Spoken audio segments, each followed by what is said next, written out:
ನಮಸ್ಕಾರ.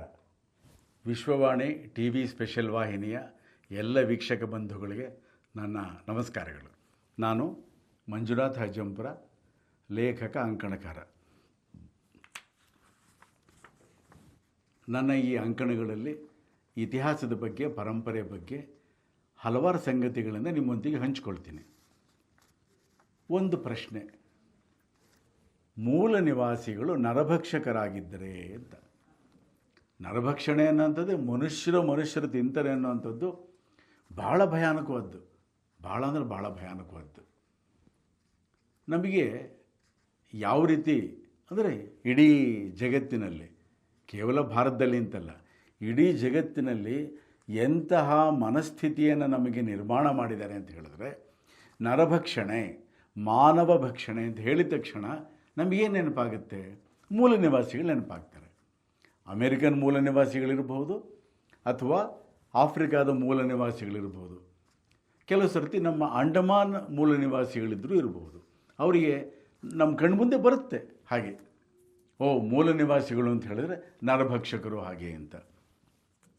ಅನೇಕ ಕಾರ್ಟೂನುಗಳಲ್ಲಿ, ಅನಿಮೇಷನ್ಗಳಲ್ಲಿ, ಚಿತ್ರಗಳಲ್ಲಿ, ಪತ್ರಿಕೆಗಳಲ್ಲಿ ಬರೋ ಚಿತ್ರಗಳಲ್ಲಿ ಯಾವ ರೀತಿ ಒಂದು ರೀತಿ ಪ್ರಸ್ತುತಪಡಿಸಿರ್ತಾರೆ, ಯಾವ ರೀತಿ ಪರಿಚಯಿಸ್ತಾರೆ. ಮೂಲ ನಿವಾಸಿಗಳಿರ್ತಾರೆ, ಅಲ್ಲಿಗೆ ಒಬ್ಬ ಪಾದ್ರಿ ಯಾರೋ ಒಬ್ಬ ಹೋಗ್ತಾನೆ. ಪಾಪ ಅವನು ಬಹಳ ಒಳ್ಳೆಯ ಉದ್ದೇಶಕ್ಕೆ ಹೋಗಿರ್ತಾನೆ.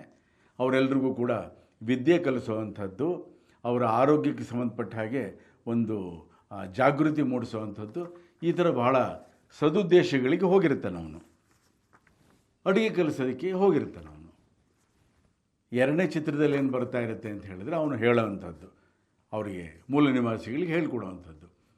ಮೂರನೇ ಚಿತ್ರದಲ್ಲಿ ಏನು ಅಂತ ಹೇಳಿದ್ರೆ, ಒಂದು ದೊಡ್ಡ ಕೊಪ್ಪರಿಗೆ ಬಾಂಡ್ಲೆ ಥರ ಇರುತ್ತೆ, ಅದರಲ್ಲಿ ಅವರು ಪಾದ್ರಿನೇ ಬೇಯಿಸ್ತಾ ಇರ್ತಾರೆ. ಇದು ನಮಗೆ ಬರುವಂಥ ಚಿತ್ರ. ಹಾಲಿವುಡ್ ಚಿತ್ರಗಳಲ್ಲೂ ನೋಡಿ, ಒಂದು 100 ವರ್ಷಗಳ ಚಿತ್ರಗಳನ್ನು ನೋಡಿ, ಯಾವ ರೀತಿ ಅವರು ಮೂಲ ನಿವಾಸಿಗಳನ್ನು ಅವರು ಪ್ರೆಸೆಂಟ್ ಮಾಡ್ತಾರೆ, ಪ್ರಸ್ತುತಪಡಿಸ್ತಾರೆ. ಅವರೆಲ್ಲರೂ ಕೂಡ ಪರಮ ನೀಚರು, ಏನು ಮಾಡೋದಕ್ಕೂ ಕೂಡ ಹೇಸೋದಿಲ್ಲ. ಅವರು ಮಾನವ ಭಕ್ಷಕರು, ನರಭಕ್ಷಕರು ಹಾಗೆ ಅಂತ. ನಿಜವಾ? ಇದನ್ನು ಗಮನಿಸಬೇಕಾಗತ್ತೆ ನಾವು. ಯಾಕೆಂತ ಹೇಳಿದ್ರೆ, ಈ ಒಂದು ಮಿಥ್ಯೆ ಏನಿದೆ, ಇತಿಹಾಸಕ್ಕೆ ಸಂಬಂಧಪಟ್ಟ ಹಾಗೆ, ವಾಸ್ತವಕ್ಕೆ ಸಂಬಂಧಪಟ್ಟ ಹಾಗೆ, ಸತ್ಯಕ್ಕೆ ಸಂಬಂಧಪಟ್ಟಂಗೆ ಏನು ಮಿಥ್ಯೆ ಇದೆ, ಅದು ನಾವು ತೊಡೆದು ಹಾಕ್ಕೋಬೇಕು ಹಾಗೆ ಅಂತ. ಯಾರಾದರೂ ಕೂಡ ನರಭಕ್ಷಕರು ಇದ್ದೀರಾ ಹಾಗೆ ಅಂತ, ಇದನ್ನು ಕೂಡ ನಾವು ಗಮನಿಸೋಣ. ಇದನ್ನು ಅನೇಕ ನೂರಾರು ಪುಸ್ತಕಗಳಿದೆ. ಆ ಪುಸ್ತಕಗಳಲ್ಲಿ ಕೆಲವನ್ನು ಹೆಚ್ಚು ಪ್ರಚಾರಕ್ಕೆ ಒಳಪಡಿಸಿಲ್ಲ. ಯಾವುದು ಘಾತುಕವಾಗಿರೋದೋ ಅದೇ ಹೆಚ್ಚು ಪ್ರಚಾರದಲ್ಲಿದೆ. ಸುಮಾರು 70-80 ಗ್ರಂಥಗಳನ್ನು, ಆಧಾರ ಗ್ರಂಥಗಳನ್ನು ಓದಿ ನಾನು ಈ ಮಾಹಿತಿಯನ್ನು ಕೊಡ್ತಾ ಇದ್ದೀನಿ. ವಿಚಿತ್ರ ಅಂತ ಹೇಳಿದ್ರೆ, ಅನೇಕ ಸಾವಿರ ವರ್ಷಗಳ ಕಾಲ, 10,000 ವರ್ಷಗಳ ಕಾಲ ಅಮೇರಿಕಾ, ಉತ್ತರ ಅಮೇರಿಕಾ, ದಕ್ಷಿಣ ಅಮೇರಿಕಾ ಖಂಡಗಳಲ್ಲಿ ಮೂಲ ನಿವಾಸಿಗಳಿದ್ದರು. ಅತ್ಯಂತ ಸುಸಂಸ್ಕೃತರು, ಮತ್ತು ಬಹಳ ಒಳ್ಳೆಯ ಕೃಷಿ, ಬಹಳ ಒಳ್ಳೆಯ ಆರ್ಥಿಕ ವ್ಯವಸ್ಥೆ ಇದ್ದವರು, ತುಂಬ ಚೆನ್ನಾಗಿದ್ದವರು. ಅಂದರೆ ಅವರ ರೀತಿ ನೀತಿ, ಅವರ ಆರಾಧನಾ ಮಂದಿರಗಳು, ಅವರ ಭಾಷೆಗಳು ಎಲ್ಲದೂ ಕೂಡ ಸುಸಂಸ್ಕೃತವಾಗಿದ್ದವು. 1492ರಲ್ಲಿ ಯುರೋಪ್ಯ ಮೂಲದ ಕಳ್ಳರು, ಕಡಲ್ಗಳ್ಳರು, ಡಕಾಯಿತರು, ಕೊಲೆಗಡಕರು ಚಿನ್ನದ ಆಸೆಗೋಸ್ಕರವಾಗಿ ಹೋದರು. ಅಲ್ಲಿ ಹೋಗಿ ಲಕ್ಷಗಟ್ಟಲೆ ಅಲ್ಲ, ಕೋಟಿಗಟ್ಟಲೆ ಜನರನ್ನು ಕೊಂದು ಹಾಕಿದ್ರು. ಕೊಲಂಬಸ್ ಅದನ್ನು ಪ್ರಾರಂಭ ಮಾಡಿದ್ದು. ಅವರೆಲ್ಲರೂ ಕೂಡ ಮೂಲ ನಿವಾಸಿಗಳನ್ನ ಯಾರ್ಯಾರಿದ್ದರೋ ಅವರನ್ನು ಇವರು ಹುಡ್ಕೊಂಡು ಹೊರಟಿದ್ದು ಭಾರತೀಯರನ್ನು, ಭಾರತವನ್ನು. ಅದಕ್ಕೆ ಅವ್ರನ್ನ ಏನಂತ ಕರೆದ್ರು? ಇಂಡಿಯನ್ಸ್ ಅಂತ ಕರೆದ್ರು. ಆದರೆ ಅವರು ಮೂಲ ನಿವಾಸಿಗಳು. ಅದನ್ನು ನಾವು ಗಮನಿಸಬೇಕಾಗತ್ತೆ. ಇವನೇನು ಮಾಡ್ದ? ಅವನಿಗೆ ಕೆಟ್ಟ ಕಲ್ಪನೆಗಳೆಲ್ಲ ಇತ್ತು. ಯಾರಿಗೆ? ಈ ಕೊಲಂಬಸ್ಗೆ. ಅವನೇನು ಲೆಕ್ಕ ಹಾಕಿದ್ದ ಅಂತ ಹೇಳಿದ್ರೆ, ಅಲ್ಲಿರೋರ ಬಗ್ಗೆ ಬಹಳ ಕೆಟ್ಟ ಒಂದು ಇದಿದೆ ಅಲ್ಲಿ ಹಾಗೆ ಅಂತ. ಅವನು ಮುಂಚೆನೇ, ಅಂದರೆ ಹೋಗೋ ಮುಂಚೆನೇ ಏನು ನಿರ್ಧಾರ ಮಾಡಿದ್ದ ಅಂತ ಹೇಳಿದ್ರೆ, ಈ ಅಮೇರಿಕಾ, ಅಂದರೆ ಅವನು ಭಾರತವನ್ನು ಹುಡ್ಕೊಂಡು ಹೊರಟಿದ್ದು. ಅಲ್ಲಿ ನೋಡಿ, ಕೊಲಂಬಸ್ಸನ ಪದಗಳಿಂದ ನಾವು ಕೇಳಬೇಕು. ನಾನು ಭೇಟಿ ನೀಡಿದ ದ್ವೀಪಗಳಲ್ಲಿ ಬೃಹತ್ ದೇಹಿಗಳಾದ ದೈತ್ಯ ರಾಕ್ಷಸರನ್ನು ನೋಡಲಿಲ್ಲ. ನಾವೆಲ್ಲ ಅಂತಹ ದೈತ್ಯರು ನಮಗೆ ಕಾಣಬಹುದು ಎಂದು ನಿರೀಕ್ಷಿಸಿದ್ದೆವು. ಆದರೆ ಕೆಲವು ಮೂಲ ನಿವಾಸಿಗಳು ಬೇರೆ ದ್ವೀಪಗಳಲ್ಲಿ ಒಕ್ಕಣ್ಣಿನವರು, ನಾಯಿ ತಲೆಯ ರಾಕ್ಷಸರು ಇದ್ದಾರೆ ಎಂದರು. ಮೂಲ ನಿವಾಸಿಗಳು ಹೇಳಿದ್ರು ಈ ರೀತಿ ಒಕ್ಕಣ್ಣಿನವರಿದ್ದಾರೆ, ನಾಯಿ ತಲೆಯ ರಾಕ್ಷಸರಿದ್ದಾರೆ ಹಾಗೆ ಅಂತ. ಈ ನಾಯಿ ತಲೆಯ ರಾಕ್ಷಸರು ಮನುಷ್ಯರನ್ನು ತಿನ್ನುತ್ತಿದ್ದರು ಮತ್ತು ಸಿಕ್ಕ ಮನುಷ್ಯನೊಬ್ಬನ ತಲೆ ಕಡಿದು ಅವನ ರಕ್ತ ಕುಡಿದರು, ಅವನ ಶಿಷ್ಟವನ್ನು ಕತ್ತರಿಸಿ ಹಾಕಿದರು ಇತ್ಯಾದಿ ಬರೆದ. ಯಾರು? ಇವನು. ಇಲ್ಲಿ ಇದನ್ನು ಕೂಡ ಗಮನಿಸಬೇಕು. ಮೋರಿಸನ್ ಅನ್ನೋ ಲೇಖಕ ಬರೆದಿರೋಂಥದ್ದು ಜರ್ನಲ್ಸ್ ಆ್ಯಂಡ್ ಅದರ್ ಡಾಕ್ಯುಮೆಂಟ್ಸ್ ಅಂತ. ಇದರ ಪುಟಗಳು 88 ಮತ್ತು 185. ಇದರ ವಿದ್ವಾಂಸರ ವಿಶ್ಲೇಷಣೆ ಏನು ಹೇಳುತ್ತೆ? ಈ ರೀತಿ ಸಾಧ್ಯ ಇಲ್ಲ. ಯಾಕೆ ಅಂತ ಹೇಳಿದ್ರೆ ಕೊಲಂಬಸ್ನ ಭಾಷೆ ಅವ್ರಿಗೆ ಅರ್ಥ ಆಗ್ತಿರಲಿಲ್ಲ, ಅವ್ರ ಭಾಷೆ ಇವನಿಗೆ ಅರ್ಥ ಆಗ್ತಿರಲಿಲ್ಲ. ಮತ್ತು ಉತ್ತರ ಅಮೇರಿಕಾ, ದಕ್ಷಿಣ ಅಮೇರಿಕಾ ಏನು ಖಂಡಗಳಿದೆ ಅಲ್ಲಿ ಜನ ನಾಯಿನೇ ನೋಡಿರಲಿಲ್ಲ ಹಾಗೆ ಅಂತ. ಏನು ಈ ಕೊಲಂಬಸ್ ಹೇಳ್ದ, ಅವನಿಗೇನೋ ಒಂದು ಮಿಥ್ಯೆ ಇತ್ತು, ಕುಕಲ್ಪನೆಗಳಿದ್ವು. ಏನು ಉತ್ತರ ಅಮೇರಿಕಾ, ದಕ್ಷಿಣ ಅಮೇರಿಕಾದಲ್ಲಿ ಭಾರತವನ್ನು ಹುಡುಕೊಂಡು ಹೋದ ಅವನು. ಅಲ್ಲಿರೋ ಜನ ನರಭಕ್ಷಕರಾಗಿದ್ದರು, ಒಕ್ಕಣ್ಣು ತಲೆಯ ರಾಕ್ಷಸರಿದ್ದರು, ಅವರು ಕೆಲವರಿಗೆ ನಾಯಿ ತಲೆ ಇತ್ತು. ಇದೆಲ್ಲದೂ ಕೂಡ ಕುಕಲ್ಪನೆಗಳು, ಸುಳ್ಳು. ಇದನ್ನು ವಿದ್ವಾಂಸರು ವಿಶ್ಲೇಷಣೆ ಮಾಡಿದಾಗ ಏನು ಗೊತ್ತಾಯಿತು ಅಂತ ಹೇಳಿದ್ರೆ, ಕೊಲಂಬಸ್ಸಿನ ಭಾಷೆ ಅಲ್ಲಿರೋ ಮೂಲ ನಿವಾಸಿಗಳಿಗೆ ಅರ್ಥ ಆಗಿರೋದಕ್ಕೆ ಸಾಧ್ಯ ಇಲ್ಲ, ಅವ್ರು ಹೇಳಿದ್ದು ಇವನಿಗೆ ಅರ್ಥ ಆಗಿರೋದಕ್ಕೆ ಸಾಧ್ಯ ಇಲ್ಲ. ಇದು ಬಹಳ ಮುಖ್ಯವಾದ ಅಂಶ ಇದು. ಮತ್ತು ನಾಯಿನೇ ಆ ಮೂಲ ನಿವಾಸಿಗಳು ನೋಡಿರಲಿಲ್ಲ. ಏನೋ ನಾಯಿಗಳು, ಆ ನಾಯಿಗಳನ್ನು ತಗೊಂಡು ಹೋದವರು ಈ ಯುರೋಪ್ನಿಂದ ಹೊರಟಂತಹ ಈ ಡಕಾಯಿತರು, ಕಳ್ಳರು, ಕಡಲ್ಗಳ್ಳರು. ಅಲ್ಲಿ ಅವರು ನಾಯಿ ನೋಡೇ ಇರಲಿಲ್ಲ. ಹಾಗಾಗಿ ನಾಯಿ ತಲೆಯ ರಾಕ್ಷಸರಲ್ಲಿದ್ದರು ಅಂತ ಮೂಲ ನಿವಾಸಿಗಳು ಕೊಲಂಬಸ್ಸಿಗೆ ಹೇಳಿರುವಂಥದ್ದು ಸಾಧ್ಯವೇ ಇಲ್ಲ. ಅಸಂಗತ, ಅಸಂಬದ್ಧ. ಇದನ್ನು ಗಮನಿಸಬೇಕಾಗತ್ತೆ. ಇನ್ನೂ ಒಂದಿದೆ, ಇಲ್ಲಿ ಕೆಲವು ಗ್ರಂಥಗಳ ಇದನ್ನು ಕೂಡ ಕೊಡ್ತೀನಿ. ಯಾಕೆ ಅಂತ ಹೇಳಿದ್ರೆ ಬಹಳ ಮಹತ್ವದ ಸಂಗತಿಗಳಿವೆಲ್ಲ. ಇವನೇನು ಹೇಳ್ದ, ಲೂಯಿಸ್ ಹ್ಯಾಂಕಿ ಅಂತ ಒಬ್ಬ ಲೇಖಕ. ಅವನು Aristotle and the American Indians, a study in race prejudice in the modern world ಅಂತ. ಇದರ ಪುಟ 130, 131 ಅದೇ ರೀತಿ ಇನ್ನೊಬ್ಬ ಲೇಖಕ, ಆರೆನ್ಸ್ ಅನ್ನೋ ಲೇಖಕ, ಅವನು ಬರೆದಿರೋದು the man eating myth, anthropology and anthropophagy. ಇದು 1979 ಬಂದಿರೋವಂಥ ಪುಸ್ತಕ ಇದು. ಇದರ ಪುಟಗಳು 44ರಿಂದ 54. ಇದನ್ನು ನಾವು ಗಮನಿಸಬೇಕಾಗುತ್ತೆ. ಏನು ಹೇಳ್ತಾರೆ ಇವರು? ಆಧಾರಗಳ ಪ್ರಕಾರ ಈ ಮೂಲ ನಿವಾಸಿಗಳು ಯಾರೂ ಕೂಡ ನರಭಕ್ಷಕರಾಗಿರಲಿಲ್ಲ ಅಂತ ಇವರು ಖಚಿತಪಡಿಸ್ತಾರೆ. ಬಹಳ ಮುಖ್ಯವಾದದ್ದು. ಮತ್ತು ಅವರು ಏನು ಒಂದು ರೀತಿ ನೀತಿಗಳಿತ್ತು, ಯಾರದ್ದು? ಅಮೇರಿಕಾ ಖಂಡಗಳ, ಉತ್ತರ ಅಮೇರಿಕಾ ಮತ್ತು ದಕ್ಷಿಣ ಅಮೇರಿಕಾ ಖಂಡಗಳ ಮೂಲ ನಿವಾಸಿಗಳು ಯಾರಿದ್ದರು ಅವರೆಲ್ಲರೂ ಕೂಡ ಭಾರತೀಯರ ರೀತಿಯೇ ಇದ್ದರು. ಭಾರತ ಮೂಲದಿಂದಲೇ ಸುಮಾರು 15-20 ಸಾವಿರ ವರ್ಷಗಳಿಂದ ಹಿಂದೆ ಅಲ್ಲಿಗೆ ಹೋಗಿದ್ದವರು ಅವರು. ಅವರಿಗೆ ಈ ರೀತಿ ವಿಕೃತವಾದ ಯಾವುದೇ ಅಭ್ಯಾಸಗಳು ಇರಲಿಲ್ಲ. ಶಿಶುಭಕ್ಷಣೆ ಮಾಡುವಂಥದ್ದು, ರಕ್ತ ಕುಡಿಯುವಂಥದ್ದು, ಮಾನವ ಭಕ್ಷಣೆ ಮಾಡೋವಂಥದ್ದು ಇರಲೇ ಇಲ್ಲ ಹಾಗೆ ಅಂತ.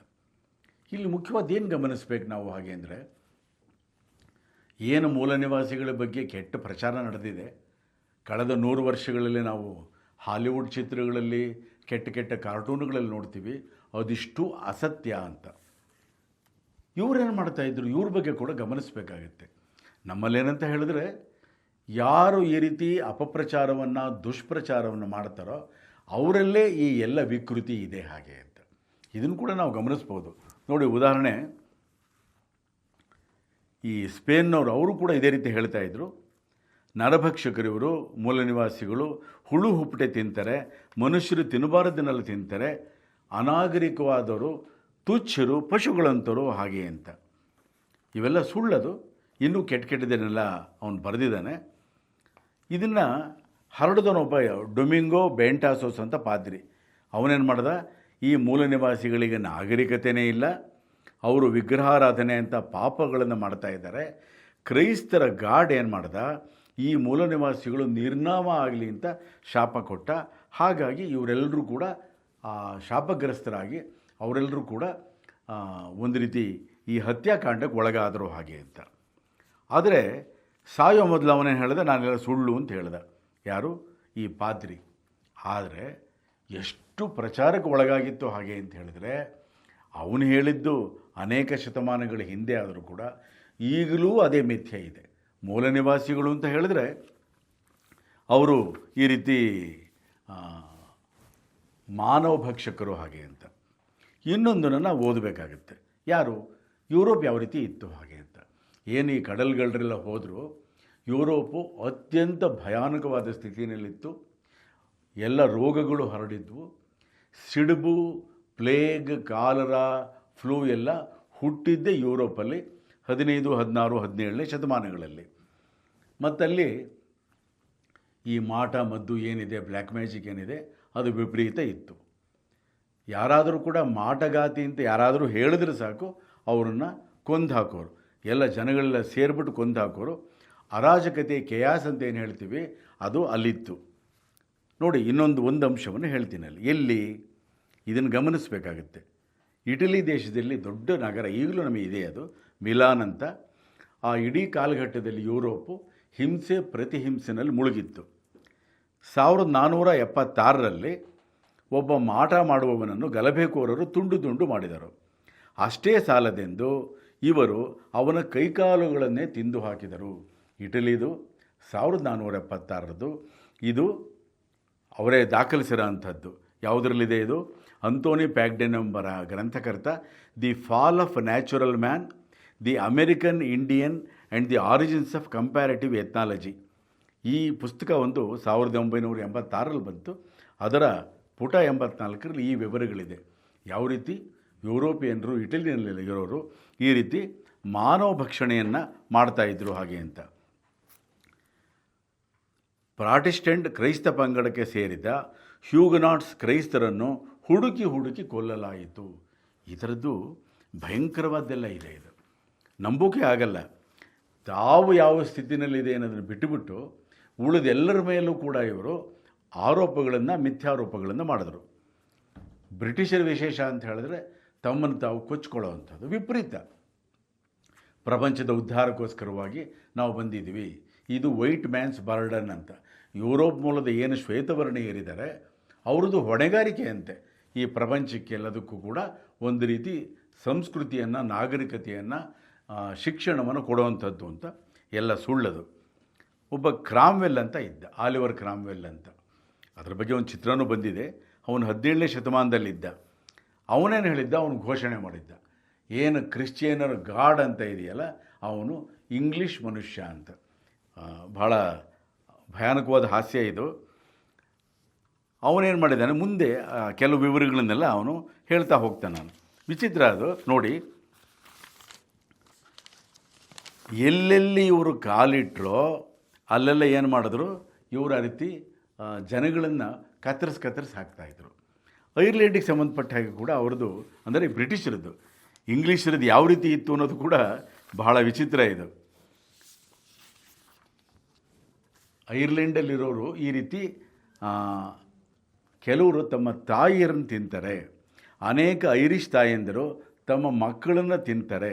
ವಿಲಿಯಂ ಥಾಮಸ್ ಅಂತ ಬರೆದಿಯಾನೆ, ಈ ಐರಿಷ್ ಜನರು ಅಮಾನುಷ ಮೃಗಗಳು ಅಂತ.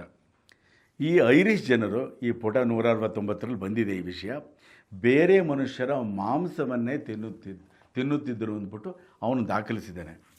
ಈ ಥರದ ಅನೇಕ ಬೀಭತ್ಸ ಸಂಗತಿಗಳಿವೆ. ಇದನ್ನು ಓದೋದು ಕಷ್ಟ, ಹೇಳೋದು ಕಷ್ಟ. ಯಾವ ರೀತಿ ಐರಿಷ್ ಜನರ ತಲೆಬುರುಡೆಗಳನ್ನು ಹಾಕಿದ್ದ, ಒಟ್ಟು ಮಾಡಿದ್ದ, ರಾಶಿ ಹಾಕಿದ್ದ ಅಂತ. ಇದನ್ನು ಕೂಡ ಕೆಲವರೆಲ್ಲ ದಾಖಲೆಗಳನ್ನು ಬರೆದಿದ್ದಾರೆ. ಇಲ್ಲಿ ಮುಖ್ಯವಾಗಿ ಗಮನಿಸಬೇಕಾದ ಏನಂತ ಹೇಳಿದ್ರೆ, ಇಟಲಿ ಆಗಲಿ, ಇಂಗ್ಲೆಂಡ್ ಆಗಲಿ, ಐರ್ಲೆಂಡ್ ಆಗಲಿ, ಇವರೇನು ಈ ದಾಖಲೆಗಳನ್ನು ಕೊಟ್ಟಿದ್ದಾರೆ ಅದನ್ನು ನೋಡಿದಾಗ ಗೊತ್ತಾಗುತ್ತೆ ಯಾವ ರೀತಿ ಇವರು ನರಭಕ್ಷಣೆಯಲ್ಲಿ ತೊಡಗಿದ್ರು ಹಾಗೆ ಅಂತ.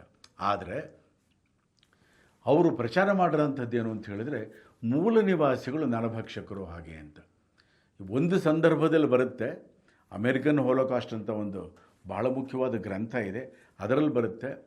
ಈ ಮೂಲ ನಿವಾಸಿಗಳನ್ನು ಪಾಪ ಅವರಿಗೆ ಶಸ್ತ್ರಾಸ್ತ್ರಗಳ ಅರಿವಿರಲಿಲ್ಲ, ಇವರು ಮಾಡಬಾರ್ದು ಮಾಡಿದ್ರು. ಒಂದು ಸಮುದಾಯಕ್ಕೆ ಇನ್ನೊಂದು ಸಮುದಾಯಕ್ಕೆ ಯುದ್ಧಗಳನ್ನು ಮಾಡಿಸೋರು.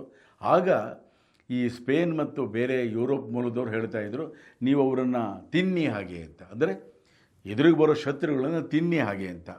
ಆ ಥರದ ಕೆಲವು ಅಪರೂಪದ ಅಪವಾದಗಳು, ಎಕ್ಸೆಪ್ಷನ್ಸ್ ಅಂತ ಇದ್ದರೂ ಕೂಡ ಅದ್ಯಾವುದು ಕೂಡ ಖಚಿತ ಆಗಿಲ್ಲ. ಯಾಕೆ ಅಂತ ಹೇಳಿದ್ರೆ ಅತ್ಯಂತ ಒಳ್ಳೆಯ ಸಂಸ್ಕೃತಿವಂತ ಜನಾಂಗ ಅವರು.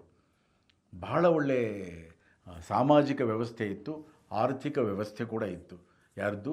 ಅಮೇರಿಕನ್ ಮೂಲ ನಿವಾಸಿಗಳದ್ದು. ಅವ್ರ ಬಗ್ಗೆ ಈ ರೀತಿ ಮಾಡಬಾರದು ಹಾಗೆ ಅಂತ.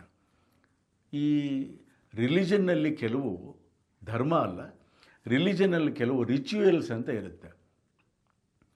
ನಾವಿಲ್ಲಿ ಮತ್ತೆ ನಾವು ಪ್ರಶ್ನೆ ಹಾಕೋಬೇಕು, ಯಾರು ಅಮೆರಿಕಾ ಖಂಡಗಳ ಮೂಲ ನಿವಾಸಿಗಳಿದ್ದರೋ ಅವರಿಗೆ ಒಂದು ರಿಚುವಲ್, ಒಂದು ಸಂಪ್ರದಾಯ ಅನ್ನೋ ಥರ ಈ ಮಾನವ ಭಕ್ಷಣೆ ಇತ್ತ? ಖಂಡಿತವಾಗಲೂ ಇರಲಿಲ್ಲ. ಈ ಎಲ್ಲ ಗ್ರಂಥಗಳನ್ನು ಓದಿದಾಗ ಗೊತ್ತಾಗುತ್ತೆ ಆ ಥರದ್ದು ಯಾವುದೂ ಇರಲಿಲ್ಲ ಅಂತ. ಆದರೆ 15, 16, 17ನೇ ಶತಮಾನಗಳಲ್ಲಿ ಯುರೋಪಿನ ಅನೇಕ ದೇಶಗಳಲ್ಲಿ ಈ ರೀತಿ ಭಯಾನಕವಾದ ನಡೀತಾ ಇತ್ತು. ಅಂದರೆ ತಮ್ಮ ಬೇರೆ ಪಂಥದವರನ್ನು ಕೊಂದಾಕುವಂಥದ್ದು, ಅವರ ಅಂಗಾಂಗಗಳನ್ನು ಮಾರಾಟ ಮಾಡುವಂಥದ್ದು, ತಿನ್ನುವಂಥದ್ದು, ಮಾಟಗಾರತಿ ಅಂತ ಒಬ್ಬರನ್ನ ಹೇಳಿದ್ರೆ ಸಾಕು ಅವರನ್ನು ಕೊಂದಾಕುವಂಥದ್ದು, ಈ ರೀತಿ ಅನೇಕ ಪ್ರಕರಣಗಳೆಲ್ಲ ನಡೀತಾ ಇದ್ವು ಅಂತ. ಅನೇಕ ಹಳ್ಳಿಗಳಲ್ಲಿದ್ದ ಎಲ್ಲರೂ ಕೂಡ ಇವರೆಲ್ಲ ಮಾಟಗಾತಿಯರು ಅಂತ ಹೇಳಿ ಒಂದು ಘೋಷಣೆ ಮಾಡಿ ಅವ್ರನ್ನೆಲ್ಲ ಕೊಂದಾಕಿರೋ ಸಂಗತಿಗಳು ಕೂಡ ಇತ್ತು ಹಾಗೆ ಅಂತ. ಬಹಳ ಮುಖ್ಯ ಅದನ್ನೇ, ಇವರೆಲ್ಲ ಮೂಲ ನಿವಾಸಿಗಳು ವಿಗ್ರಹಾರಾಧಕರು, ಸೈತಾನನನ್ನು ಪೂಜೆ ಮಾಡ್ತಾರೆ ಹಾಗೆ ಅಂತ ಹೇಳಿ ಅವ್ರನ್ನೆಲ್ಲ ಕೋಟಿಗಳ ಲೆಕ್ಕದಲ್ಲಿ, ಲಕ್ಷ ಅಲ್ಲ ಕೋಟಿ ಕೋಟಿ ಜನ ಮೂಲ ನಿವಾಸಿಗಳನ್ನು ಈ ಯುರೋಪ್ ಮೂಲದವ್ರು ಕೊಂದಾಕಿದ್ರು. ಈ ಒಂದು ಅಂಕಣದಲ್ಲಿ ಮುಖ್ಯವಾದ್ದೇನು ಅಂತ ಹೇಳಿದ್ರೆ, ಅಮೇರಿಕನ್ ಮೂಲ ನಿವಾಸಿಗಳು ಯಾರಿದ್ದರು ಅವ್ರು ಯಾರೂ ಕೂಡ ನರಭಕ್ಷಕರಾಗಿರಲಿಲ್ಲ. ಇದನ್ನು ನಾವು ಗಮನಿಸಬೇಕಾಗತ್ತೆ. ಮತ್ತು ನರಭಕ್ಷಕರು ಅಂತ ಏನು ಅಪಪ್ರಚಾರ ಮಾಡಿದ್ರೋ ಅವರೇ ನರಭಕ್ಷಕರಾಗಿದ್ದವರು ಅಂದ್ಬಿಟ್ಟು ಕೆಲವು ಉದಾಹರಣೆಗಳು, ದಾಖಲೆಗಳು ಸಿಕ್ಕುತ್ತೆ. ಇದನ್ನು ನಾವು ಗಮನಿಸಬೇಕು. ಇತಿಹಾಸವನ್ನು, ಹಿಂದೆ ನಡೆದಿರೋ ಸಂಗತಿಗಳನ್ನು ಸರಿಯಾಗಿ ನಾವು ಗ್ರಹಿಸಬೇಕು, ಅರ್ಥ ಮಾಡ್ಕೋಬೇಕು. ಮತ್ತು ನಮ್ಮಲ್ಲಿ ಏನೊಂದು ಮಿಥ್ಯೆಗಳಿದೆ ಆ ಮಿಥ್ಯೆಗಳನ್ನು ತೊಡಗಿಸ್ಕೋಬೇಕು. ಇದು ಬಹಳ ಮುಖ್ಯವಾದ್ದು ಹಾಗೆ ಅಂತ. ನಮಸ್ಕಾರ ಬಂಧುಗಳೇ. ಇಂಟ್ರೆಸ್ಟಿಂಗ್ ಮತ್ತು ಇನ್ಫಾರ್ಮೇಟಿವ್ ವಿಡಿಯೋಗಳನ್ನು ಮಿಸ್ ಮಾಡ್ಕೋಬೇಡಿ. ಈಗಲೇ ಸಬ್ಸ್ಕ್ರೈಬ್ ಮಾಡಿ.